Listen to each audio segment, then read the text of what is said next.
The medicine of East Asia is based on a science that does not hold itself separate from the phenomena that it seeks to understand. Our medicine did not grow out of petri dish experimentation or double-blind studies. It arose from observing nature and our part in it. East Asian medicine evolves not from the examination of dead structures, but rather from living systems with their complex, mutually entangled interactions. Welcome to Qiological. I'm Michael Max, the host of this podcast that goes in depth on issues pertinent to practitioners and students of East Asian medicine. Dialogue and discussion have always been elemental to Chinese and other East Asian medicines. Listen into these conversations with experienced practitioners that go deep into how this ancient medicine is alive and unfolding in the modern clinic.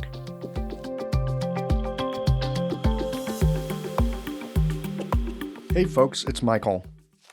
Welcome back to Qiological.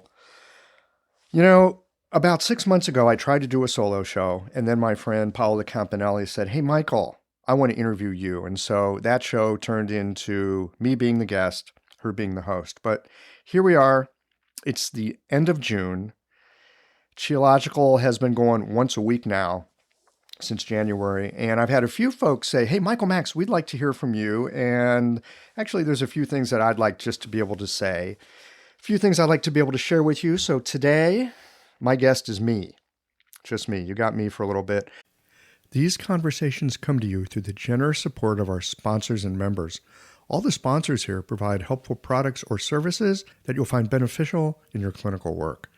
Want to get better at treating concussions and other neurological conditions? Clayton Shu has some innovative methods. Blue Poppy, your new one-stop shop, has speedy shipping options on everything that you need for your clinic. Later in the show, Jane offers you helpful suggestions on how to raise your rates, and Golden Flower Chinese Herbs shares a journey of healing that I think you'll recognize. Do be sure to visit the sponsors page on the Qiological website to take advantage of all the special offers our terrific sponsors have for listeners of the podcast. Picture this. Your clinic is buzzing with patients, and then you realize that you're down to your last box of needles. No need for panic, because Blue Poppy, your one-stop shop for all your acupuncture needs, they ship orders received before 3 p.m. on the same day. With a quick visit to Blue Poppy's website, you can order premium needles, herbal formulas, and that special Dr. Bob's oil that your patients love. Blue Poppy understands practitioners can't keep patients waiting. That's why they strive to get you what you need when you need it. From high-quality Chinese herbs and formulations to acupuncture supplies and clinical essentials, Blue Poppy has served practitioners for nearly 40 years with products that meet the highest of standards. Discover everything Blue Poppy has to offer by visiting www.bluepoppy.com, and don't forget to subscribe to their mailing list for exclusive offers and more.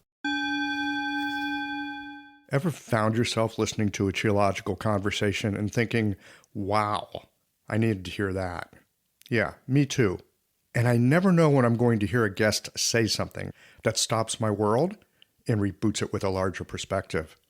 If these conversations have ever helped you to feel more grounded, more inspired, or just less alone in this strange and wonderful work we do, consider becoming a member or supporting the podcast with a bit of tithing to the donation jar. It helps keep the lights on here at the Qiological Sound and Motion Lab so that we can bring you these conversations every Tuesday morning. You'll find all the details at qiological.com. Thanks for listening and for being a part of this. Hey there, I'm Cameron Jafari, an acupuncturist from Los Angeles. So I started learning nanopuncture from Dr. Clayton Shu because I was facing these complex neurological conditions like stroke and MS in my clinic, and I just felt like I lacked a solid process to treat them. Brain-related issues always felt like a whole different animal, and I was looking for a clinical system that worked and could guide me through them. So after attending my first nanopuncture seminar, I was able to apply the process pretty quickly and with pretty amazing results. I remember the first stroke patient I saw afterwards was a guy who had had a stroke 2 years back, and he couldn't talk at all.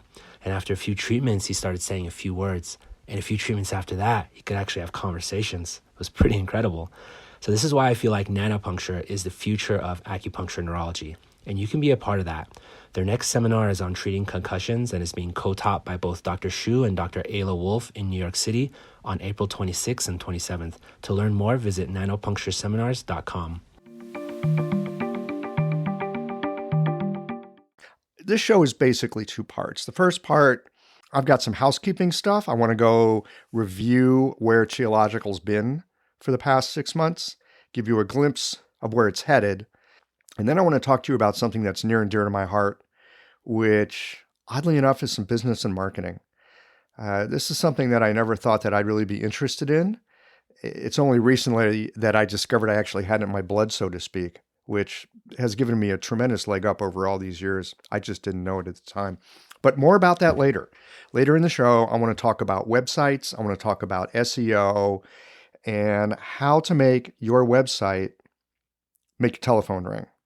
So we're going to get to that in a little bit. But first, let's talk a little bit about Qiological. First of all, I want to thank all of you, number one, for listening.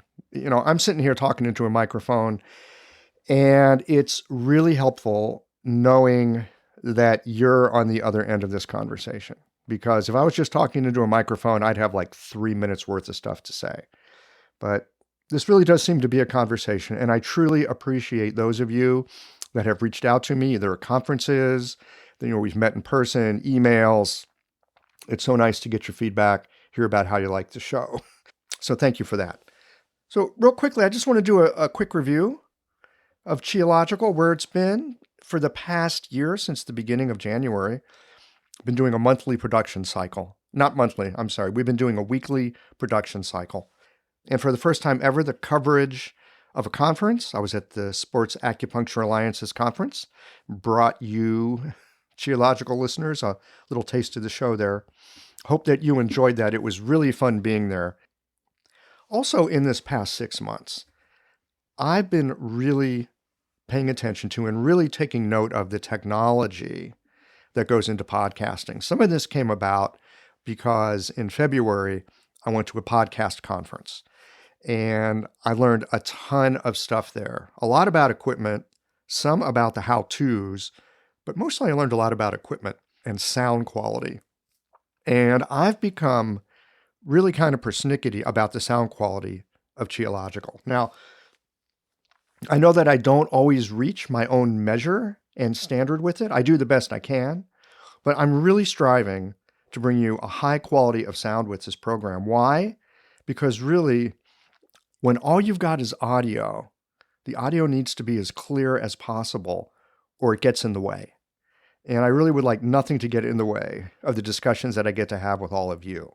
So I've been buying some new equipment. I've been working with some new websites. I've been doing all kinds of techie backroom stuff, trying to make the sound on the show better for you. I've become a little bit obsessed with it. I'm not going to bore you with too many details, other than to say, I hope that as the show goes forward, the sound quality gets better and better. What else have I done this past 6 months? Yes.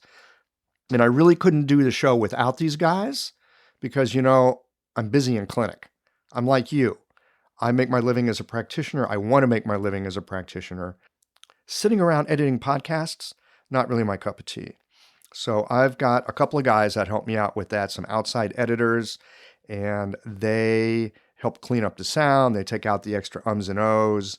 If there's spaces in between people thinking, we take that out because when those things are taken out, when all the little noises that we naturally make in conversation are removed, or at least many of them are removed, then you just get the content. You don't get the noise getting in the way of the signal.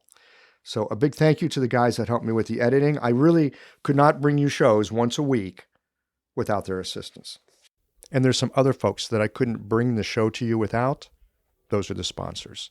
The people over at Golden Needle, the folks over at Lhasa OMS and Toby Daly from the Chinese Nutritional app, all of these sponsors have helped to make Qiological arrive in your ears once a week. Really grateful for their help. Couldn't do it without you. Thank you. What's up next? Well, another 6 months of interviews with practitioners that I think you're going to enjoy. I hope you enjoy these by and large, are people that you may not have heard of. I like to try to interview busy practitioners, folks that are just focused on clinic, and every now and then I can just get them online and have a conversation that hopefully you will find useful in your clinical work as well. So that's going to continue. And as I go forward into the later half of the year here, I'm adding what I'm kind of thinking of as a Qiological 2.0. I'm opening up an opportunity for you guys to become subscribers to the show. So if you're a member of public radio, if you contribute to a local museum or a zoo, botanical garden, or maybe you've got season tickets to something, then you know it feels good to support something that you enjoy. I know I thrive better when I feel like there's a sense of exchange, and I've neglected to give you guys the opportunity to show your support for the podcast. Also, let me just say that having you as a listener, that's a deeply appreciated form of support. However, if you'd like to help with keeping the web software up to date, keeping the servers running, the editors paid, maybe even kicking a little bit of change to keep me in good Taiwanese tea, French wine, and a little Irish whiskey from time to time, then the subscription option is going to be opening up soon.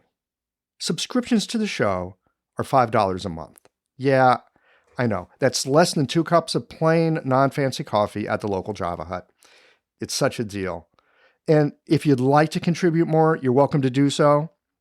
But $5 is the basic contribution to become a subscriber. What else do you get besides the warm, fuzzy feeling of supporting something you like? Subscribers are going to get a little bonus by having access to some extra content. First, I get to talk to all kinds of fascinating and brilliant practitioners.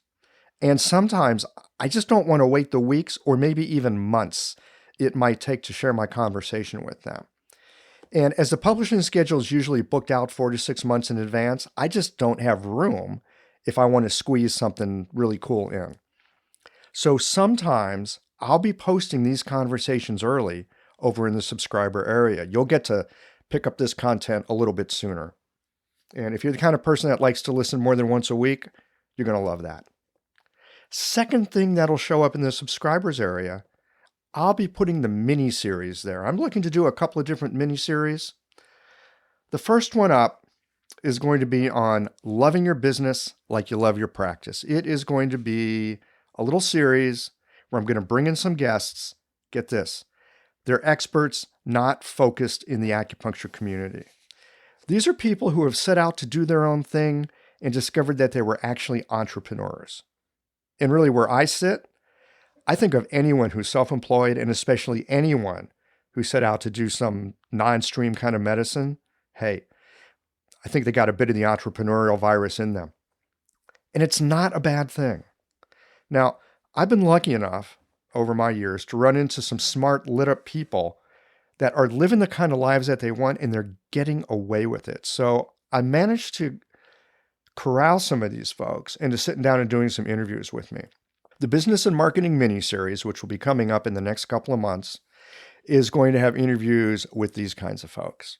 A very diverse group of people that are using what I like to think of as basic principles for building a business, for figuring out how to build a business, and for having fun at making the kind of life that they want to make. These are inspiring people to me, and I hope that they're going to be inspiring to you as well. So I'm looking forward to sharing those discussions with you. Next thing that you'll find in the subscriber area is an occasional guest interviewer. I've been talking to a few folks that I think would do a great job coming on as a guest host. And the benefit to you is that you'll get to hear from other perspectives than mine. These guest interviewers will show up from time to time in the subscription portion of the show, so be watching for those in the next few months.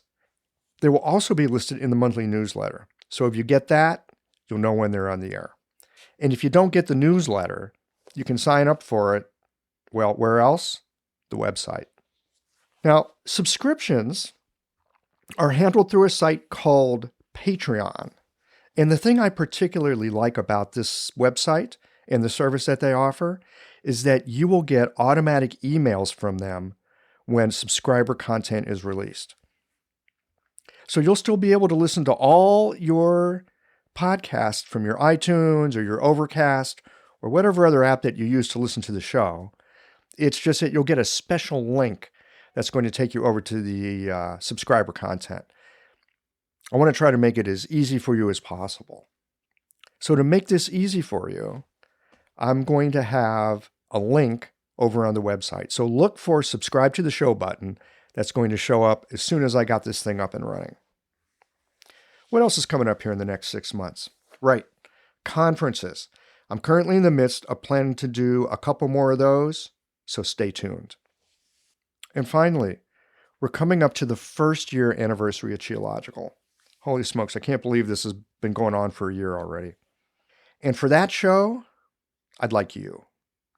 One of you listening out there right now, I'd like to invite you to pull up a microphone and do an episode with me as the anniversary podcast of Qiological. So if you're game for this, if you're out there listening to my voice right now and you're thinking, yeah, man, I want to get on Qiological.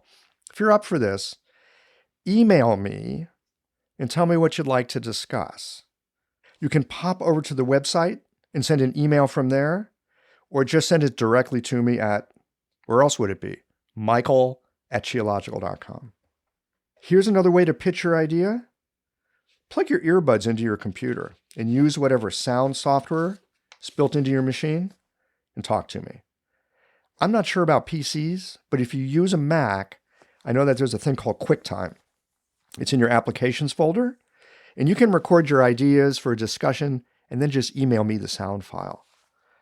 I'm really excited that we're coming up to the first year of Qiological, and I'm totally looking forward to having a conversation with one of you.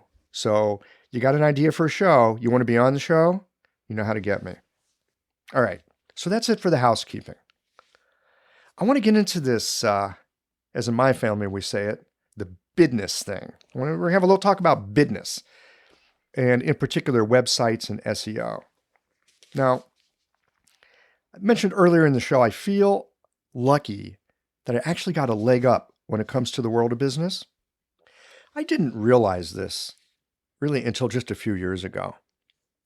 But when I look back on growing up, when I look back on my family, I realize that very few people had a job. I mean, we had cousins that had jobs, and, around the holiday dinner table, you'd hear about this person or that person who got some big job. There was always an uncle who, was working in some New York company or something. But by and large, the people in my immediate family, they didn't have jobs. They had businesses. They were small business people. They mostly ran furniture stores, or they were in other kinds of sales, or they had something to do with marketing. But they had businesses. And even though we talked about jobs, and I was thinking, yeah, I should have me a job someday, what I really discovered, what I really recognized in my growing up was it's always a do-it-yourself project. If you're going to have a job, it's going to be because you've made that job for yourself. And the boss, well, you're the boss. So in a way, I think it's kind of in my DNA. I've never really been afraid to go out and have a business of my own. I had several, in fact, before I became an acupuncturist. And back when I was considering becoming an acupuncturist, there weren't jobs. There were no jobs for an acupuncturist. Of course, if you were going to do acupuncture, you're going to have a practice of your own. And what's a practice? Practice is a business. So I think it's helpful. And I know that many of us, friends, listen, I've been there before, where I'm thinking, hey, I'm just a clinician. I'm not a business person. I just want to practice. I shouldn't have to do all this other stuff. Those thoughts that I had about I shouldn't have to do this other stuff, I think it really got in the way. It got in the way of the business doing well. It got in the way of me loving my business. It got in the way of appreciating the blood and bones and vessels that the business gives the rest of your life and that it gives to your practice. So I've become kind of a fan lately of learning to love your business the same way that you love the practice of medicine. If we gave as much attention to the business aspect of what we do and as much love and appreciation and consideration to the business side of our practice, I think it would love us back a lot more than it currently does. I think it's something to look at. So if you're one of these folks out there and you know who you are, and trust me, I've been there myself, you might want to take another look at how you feel about the business part of your practice, and maybe even consider, instead of calling it your business, if business is a dirty word to you, not my family, was not a dirty word. Being a businessman was a good thing. But if you consider it a bad thing, you might just want to revisit that, because it's hard to hold something in esteem, and especially hard for us to hold parts of ourselves in esteem if we're actively hating them at the same time. So love up your business a bit. This episode is brought to you by Jane, the clinic management software that I use to keep my practice running smoothly. So let's talk about something that can be a little bit uncomfortable: raising your fees. I know, this is something that might feel awkward, but it doesn't have to. With a bit of planning and care, you can handle it in a way that feels right for you and your patients. One tip: give yourself at least 2 months to prepare. This gives you time to get comfortable with the change and let your patients know what's happening. You can share the news through emails, booking reminders, or even just a friendly little sign in your clinic, and avoid over-apologizing. Instead, keep it straightforward and matter of fact. Keeping things consistent across the ways that you communicate can really help avoid confusion. Fee increases aren't always easy, but you're not on your own here. For more tips and ideas on how to communicate these changes with confidence, check out frontdesk.chain.app and look for the article, How to Tell Your Clients You're Raising Your Fees. Oh, and one last thing, if you're ready to give Jane a try, use the code CHIOLOGICAL for a 1-month grace period on your new Jane account. All right, enough of that rant. I want to talk to y'all a little bit about websites and SEO. I've talked to other folks about this. 6 months ago, when I was talking with my friend Paola, she was asking me about failures. And one of my biggest failures was making this really cool SEO for acupuncturists online learning thing. Oh man, that didn't work. But I still think it's really useful information, and I think it's really helpful. And so I am condensing down all of that, and you're going to get it here in the next 15 or 20 minutes. All right. So where do I begin with this? Let's see. So we all know that a website is really important. You got to have one, right? If you don't have a website, you're not in business. And anyone, even if you have nothing but a word of mouth practice, anyone who's been referred to you, they're going to go stalk you first on your website. So you got to have one. And we know it's important. I'm not going to waste too much time with that, but I want to say this.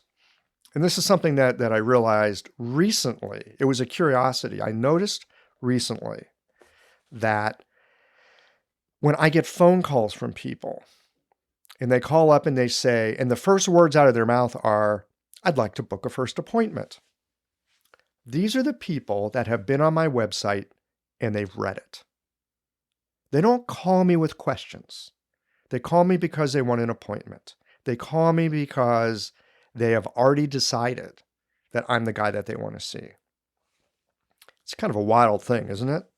Now, there's the other phone calls that I get, and I'm sure you get them too, where people call and the first words out of their mouth are, "Well, I'm looking for some information."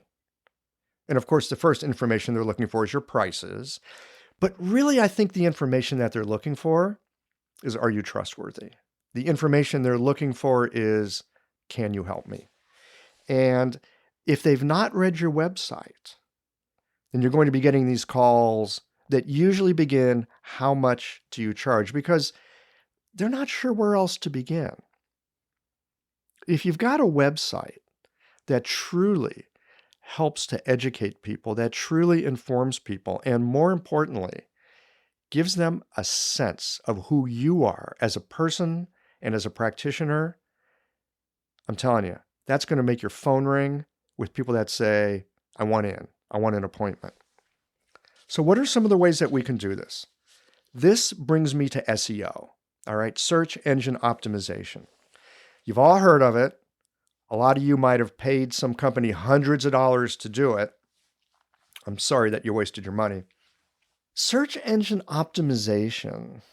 This is an interesting thing. Back in the earlier days of the internet, before Google got as smart as it is now, I'm not sure if that's a good thing or not. Actually, it is a good thing because if you follow the advice I'm going to give you, it's going to be impossible for people not to find you because Google is a lot smarter these days.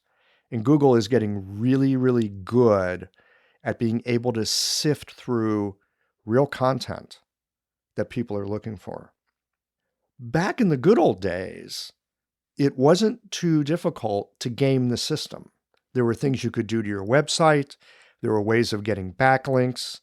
There were ways of getting your web page in front of lots of people by gaming the system, by cheating it. And how did they do that? Through search engine optimization. And it really worked, and it worked well up until a few years ago when it just broke the hell out of the internet for a whole lot of people that were gaming the system. That's the good news. Anyway, SEO, search engine optimization, it's important. The other thing about it, if you get nothing else out of this other than what I'm about to say, then I hope this will have been worth your time. Search engine optimization is not a product. Search engine optimization is a process. It's a process of making your website friendly not just to Google, but friendly to users as well.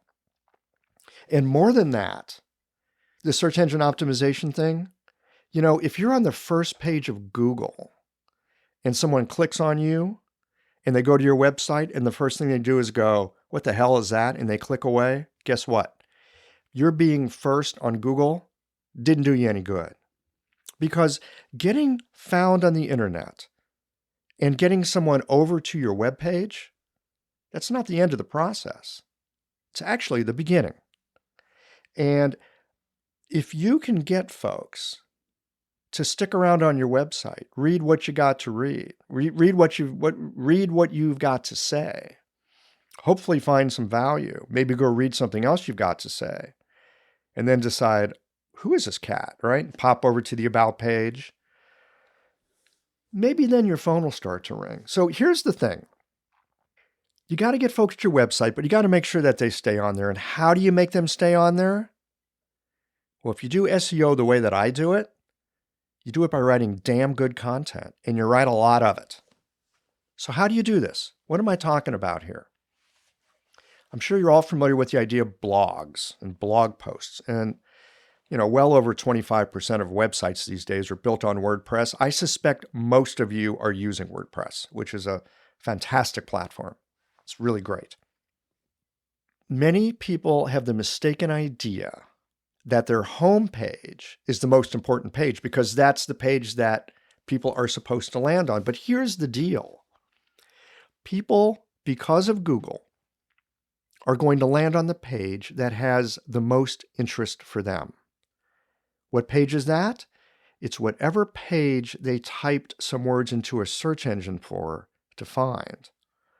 It's the page that hopefully answers a problem that they're looking to get answered. It's a page that hopefully solves the issue that they want to get solved.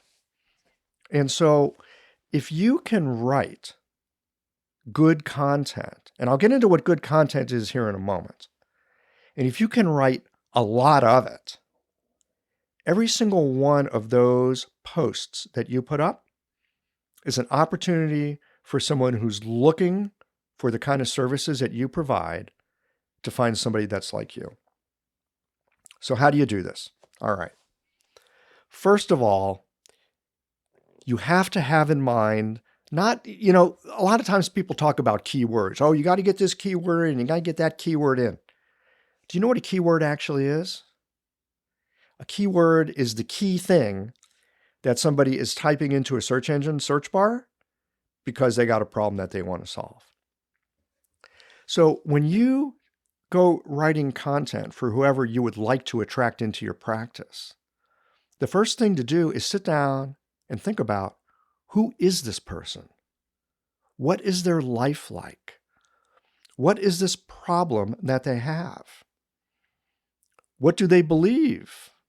What do they want? What do they see? And actually, these things about what do they believe and what do they want and what do they see, they may actually be things that you don't believe and you don't want and you don't see, but they do.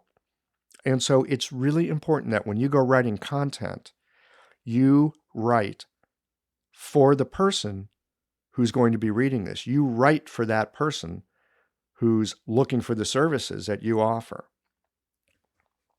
It helps if you can get inside the head of who these people are. Now, you may have patients that you've already got that are kind of emblematic of the kind of people that you like to see. If you've got that, that's great.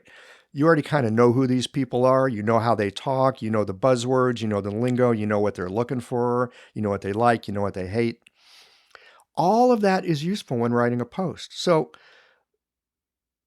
the trick here is, actually, it's not a trick. I take that back. It's not a trick. The process here is to write posts for your website on a regular basis. If you're first starting out, I would recommend twice a week. And I would recommend doing that for months on end. Okay? The reason is the more you write, the more Google indexes your website. The more Google indexes your website, the more they think, oh, hey, here's a website that's got some action going on. Google likes that. They're more likely to serve you up. But more importantly, every single post that you write is an opportunity for somebody to find you. So maybe you're doing, I don't know, maybe you've got a big thing going. You're really helpful at treating people with migraine headaches. You've got that dialed in. You can really understand that problem. So you might find that you write all kinds of different things in a post that's about migraine headaches, maybe how to treat them, how to prevent them, how to think about, there's whatever it is, right? The main point here being, you want to write so that the people who are reading what you've written read it and go, oh man, that's me. They read it and they think, ooh, this is helpful. I didn't know that. Maybe I could try that. They read it and they go, person writing this seems they know what they're talking about. Or maybe they read it and go, wow, whoever this acupuncturist is who just wrote this article about figuring out what your migraine triggers are, they're really generous. They've just given me all kinds of ideas that might help keep me out of the doctor's office. So if you can write a post, a blog post, that basically covers these things. Number one, you address the issue. You show that you're knowledgeable and that you understand the issue people have and the kind of person that that person is. Number two, if you can put something in there, you give something away. Make it real. Make it something that might even keep them out of your office. Be genuine about it. If you can do something in a blog post that helps the person reading it, they'll recognize your generosity, and at the same time, they'll recognize your expertise.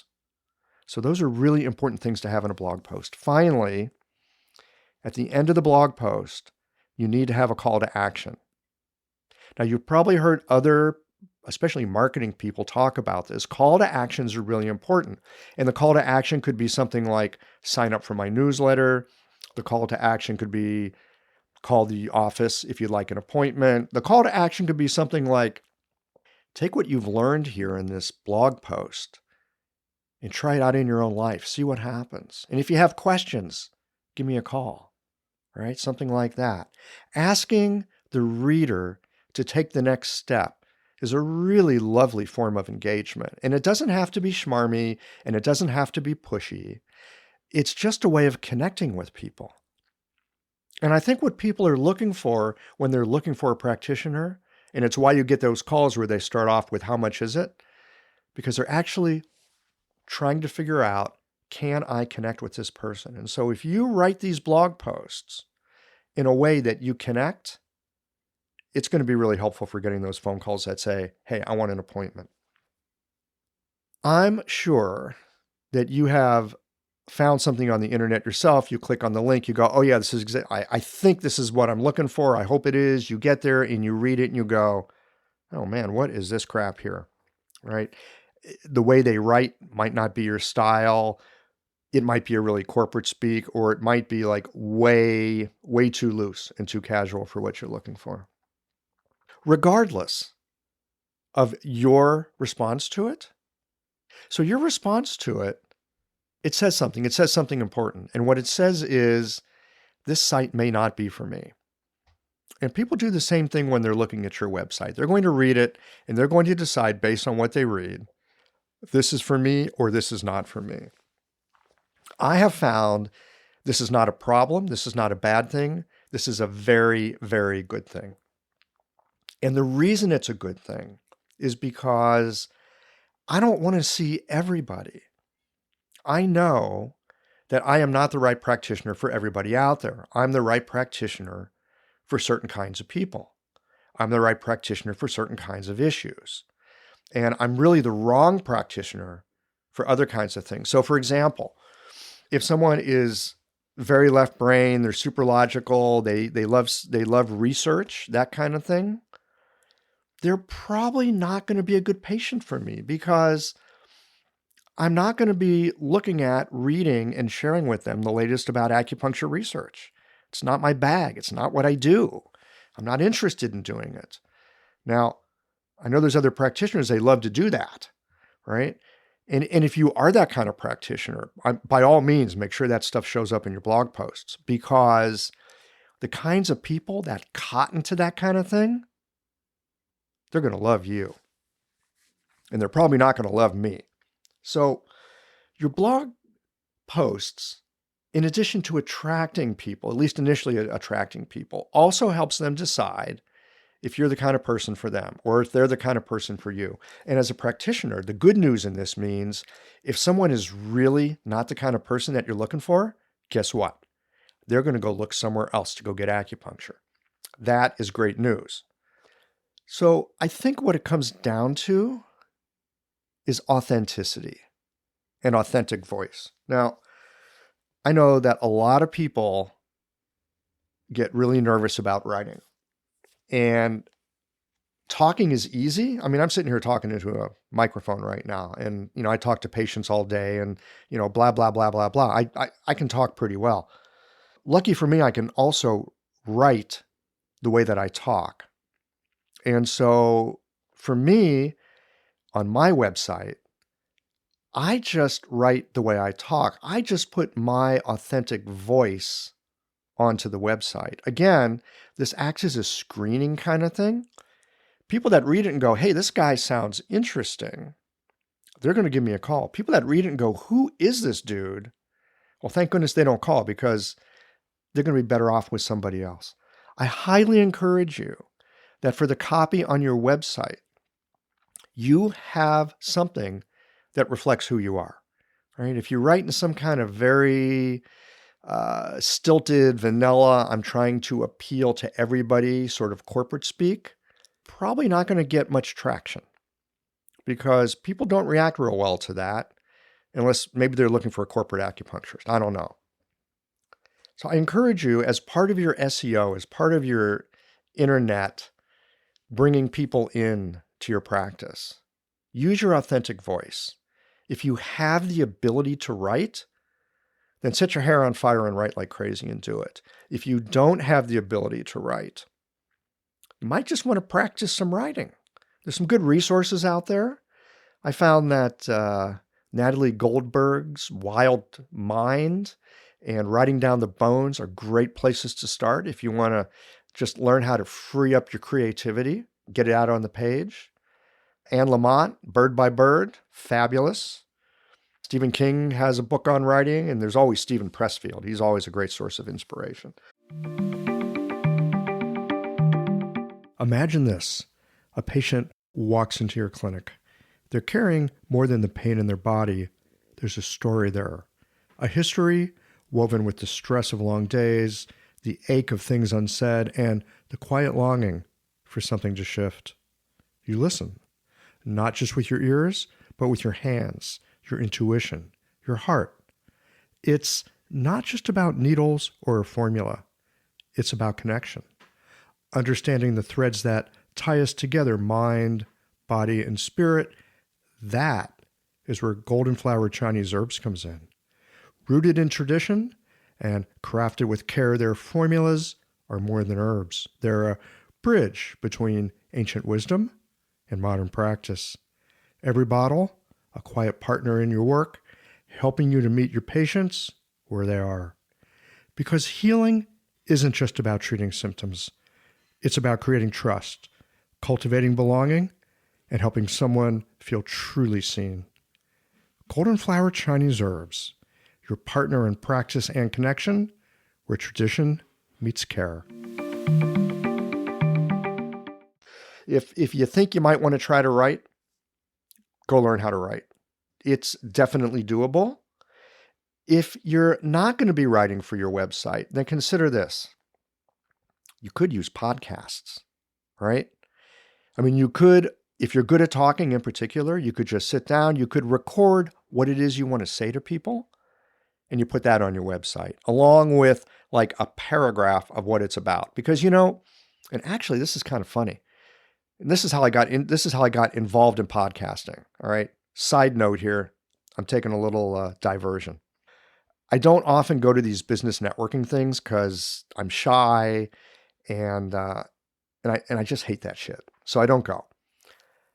But there was one that was down the street from my clinic, and I happened to have some time, and I think I was interested in the speaker, so I went. And I meet this guy there. This is like 4 years ago, right? I meet this guy there, and he says, yeah, I have a podcasting show, and I teach people to podcast. And I'm thinking, so what big deal, right? Because I got this website that, rocks the socks on my new patient visits.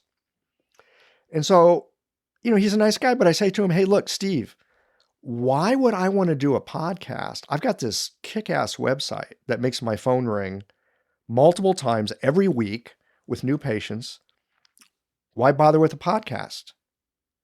And he looks at me and he says, well, the people that would listen to your podcast are not the same as the people that would read your website. And I thought, wow, I wonder if he's right. And as a way of testing that, I thought, maybe I'll try a podcast. And that's actually where Everyday Acupuncture came from. Not so much for my business, but more for being able to do a show on Chinese medicine that was educational. I thought maybe if people are looking for acupuncturists, they'll come across the podcast. And, maybe if the show helps them, they'll call me. I don't know.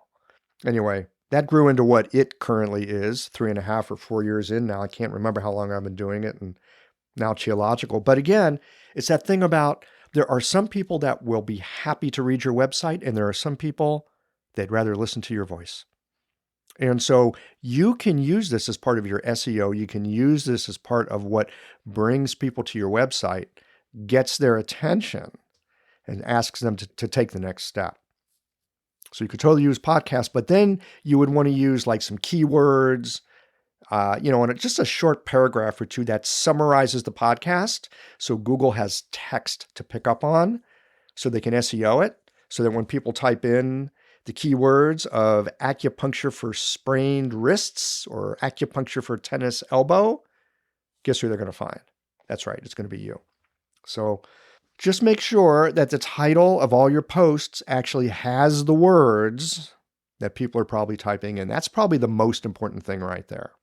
And the second thing is, in the very first paragraph, make sure those words that people typed into Google are there as well. And also make sure while you're at it in that first paragraph, make sure that you, or if you're speaking to people for the same matter, right, in the first part of your podcast, make sure that the listener knows that you know what you're talking about. Talk about the problem that they've got in a way that lets them know that you understand what they're going through, that you can empathize with their situation. Super important, right? And then what is it else that I said that you need to have? Here's a suggestion on something to do. Show your generosity by trying to help people through that blog post. And then finally, ask for a call to action. That's the simple sauce right there. Make sure they know you understand them. Make sure you help them in some way if you can. Ask them to take the next step toward doing something that will help them. We're not talking paragraphs and paragraphs and paragraphs on a blog post, right? It could be 5 or 6 paragraphs long. In fact, you don't want to make it too long because people have a short attention span these days, right? Evidently, the research now says goldfish and humans, same attention span. So don't make it too short. Don't do the soundbite thing. Sound bites, I don't think that's going to be helpful for you. All right. What else do I want to tell you about SEO? Oh, yeah, right. Again, the thing about SEO, the thing about people finding you on Google, that is only step 1. Step 2 is having that sticky content on your website, that useful, that helpful content on your website that lets people begin to think, hey, I think this person understands me. Hey, I think this person might be able to help me. And then the other thing that I think is really helpful on websites, this is not SEO, this is just Michael Max being persnickety about his website and actually being really opinionated about websites in general. By the way, we're going to have a show about websites as part of that business and marketing mini-series. I got something great lined up for you on that. So that's coming up here in a few weeks. But back to my main point here. Your website it's not just your calling card. It's not just the sign that says I'm in business. It is an expression of who you are. At least the people that are looking at it and reading it, it's an expression of who you are to them. And so if your website looks like it's from 1998 or even 2005 for that matter, you might want to think about redoing it. And when it comes to images for your website, again, this is just my opinion. I'm no expert. I just have a website that makes people call me for appointments. So consider this. The images for your website, don't use stock photography. All right? Because everyone's got that stupid image of someone with a nice smile and a few needles in their back, and blah, blah, blah. And there's a lily pad and there's some balancing rocks. And it's, people have seen that everywhere. If you can put some images up there that show you are different, that show you are original, maybe you know how to draw the images that go on your website. Maybe you like taking photos. Put the images that you photograph on your website. Maybe you don't do either, but you know someone who does, use their work. Put something original up there. If people come to your website and they see images, this is very subconscious stuff, right? They see images and they go, wow, I've never seen this before, right? They're hitting a website and they're not going, oh yeah, acupuncture, look, there's a needle and someone's talking about chi. If they hit your website and they go, I've never seen these images associated with acupuncture. And maybe they read some content and they go, this doesn't sound like other acupuncture websites that I've read. Now you've got their attention. And when you get their attention, they might go a little further into your website. So I highly encourage you that if you're building up your website, try to make it original. Try to make it an expression of who you are. And try to put some things in there that all right, I'm giving you the secret sauce. I probably shouldn't be saying this, but I'm here to help, okay?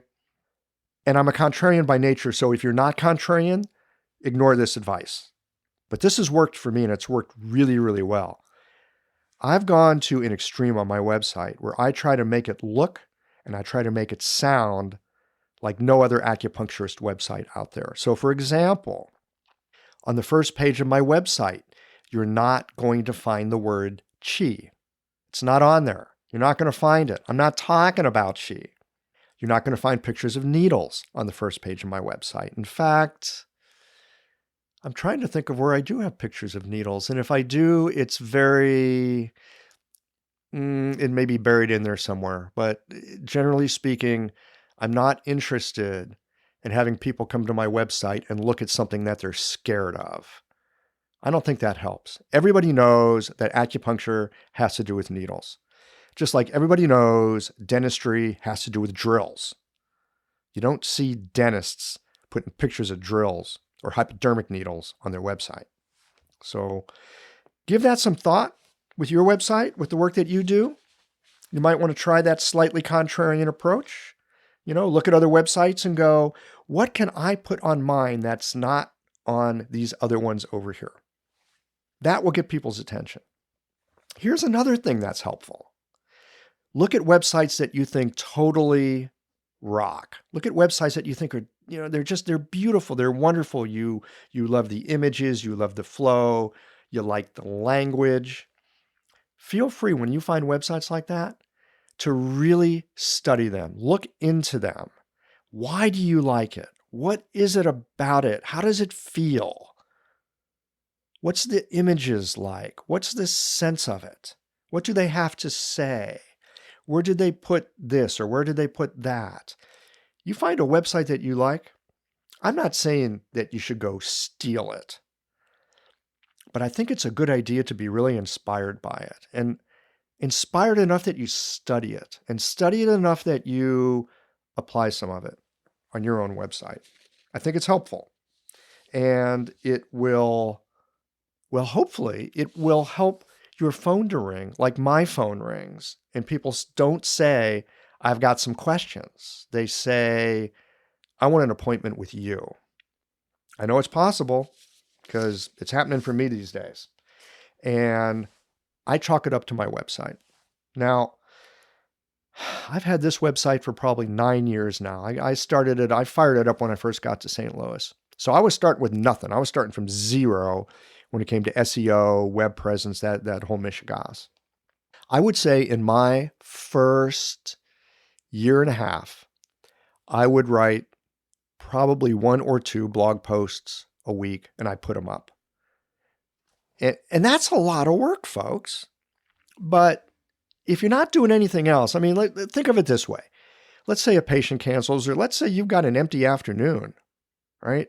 So you could go to a yoga class, or you could go, work in your garden. And these are all really nice things. But you might want to consider because, when you got a business, you got to love your business like you love your practice.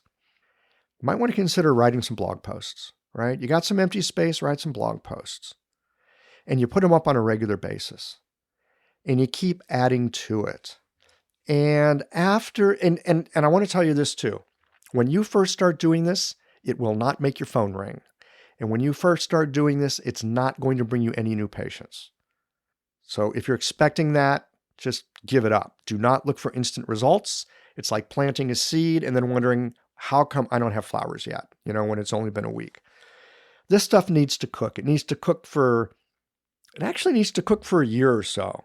If you regularly contribute to your website, continually update the images, continually put these blog posts up in the way that I talked about them, after a period of time, this thing is going to gain momentum.